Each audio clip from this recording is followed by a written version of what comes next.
This will be our second set of vocabulary. The first 10 words will be from a standardized list, and the others will be from our textbook, our readings, I should say. They will be from There Will Come Soft Rains by Sarah Teasdale, which is the poem we read, and they will also be from There Will Come Soft Rains, a short story by Ray Bradbury that we're about to read next. So I'm going to go over these words with you. Our first word is Holocaust. We've probably all heard of Holocaust. Holocaust, by definition, is a noun, a large-scale destruction, especially by fire, a vast slaughter or a burnt offering. And of course, we know in history, we know about the Holocaust in World War II.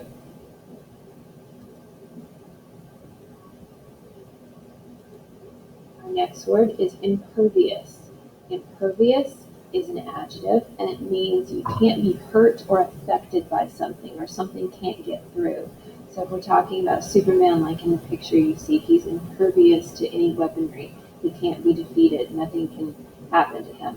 You also hear impervious used when you're talking about like a fortress or something like that, when nobody can get in. Impetus is the next word. That's number 3. And impetus is also a noun, and I have a picture in there for you. The definition is a moving force, an impulse, a stimulus. This word means like something that makes something happen. It's like what starts it. It's the catalyst for it. Meticulous. Meticulous is an adjective, and it means really, really careful and particular and very, very precise when it comes to details. If you do a meticulous job, you pay attention to every single teeny tiny little detail. Quintessence. Quintessence is a noun, and it means the purest essence or form of something, or the most typical example. So if you're talking about the quintessence of any particular thing, you mean like the best example of it, the purest example of it.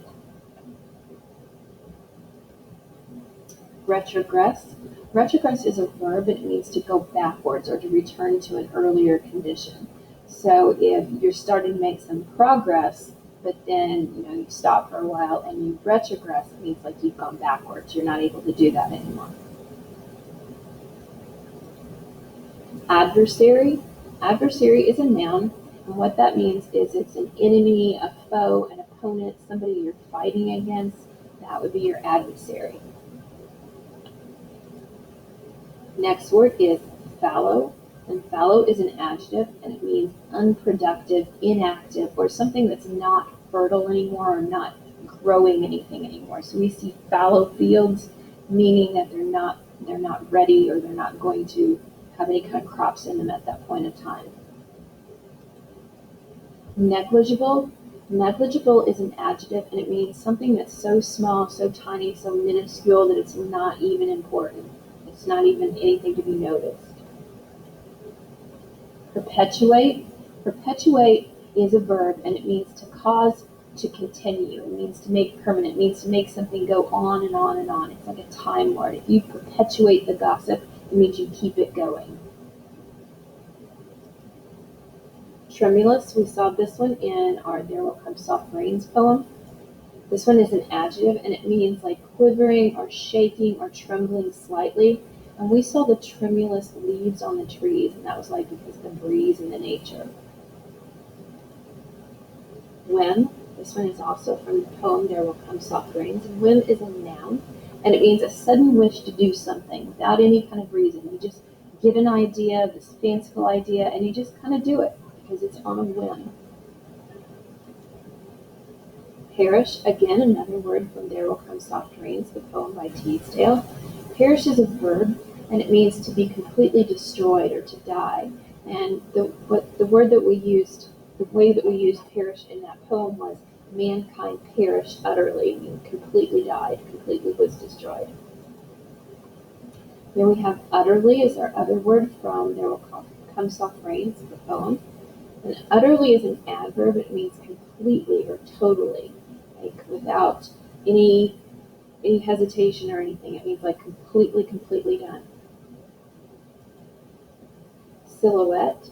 Silhouette is a noun, and we see this in the short story we're about to read next, There Will Come Soft Rains, which is using the poem by Teasdale, and the poem by Teasdale is actually in the story.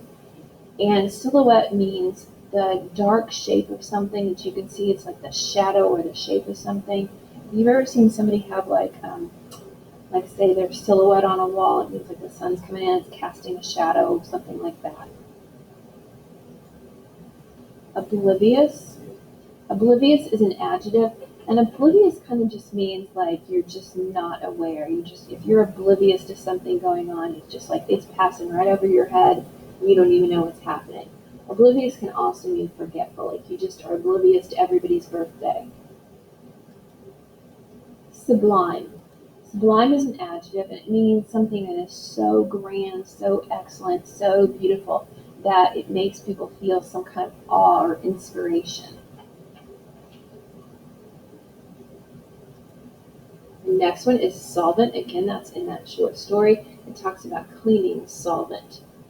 And what solvent is, it's a noun, and it means a liquid substance capable of dissolving another substance. So when it's talking about cleaning solvent, it's talking about like a cleaner, some kind of liquid cleaner that can dissolve dirt. Okay, that is our last word, so that is Unit 2.